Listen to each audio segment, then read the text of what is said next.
How to resize video without losing its quality. It's very easy.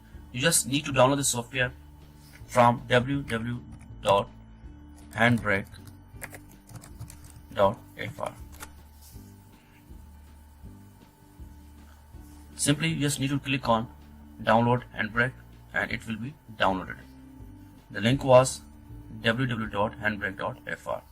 Well, if you open it, you can download the software from here, and when you download it, you can install it, and after installation the icon on desktop will be created like this. Simply right click on it, open, and when you will open it, click on source, click on file to open a video that you want to resize it without losing quality. If I select simply this file, click on it. Now give a path of destination where you want to save its resized video. Simply select your path anywhere that you want to save it, macro, whatever you name it.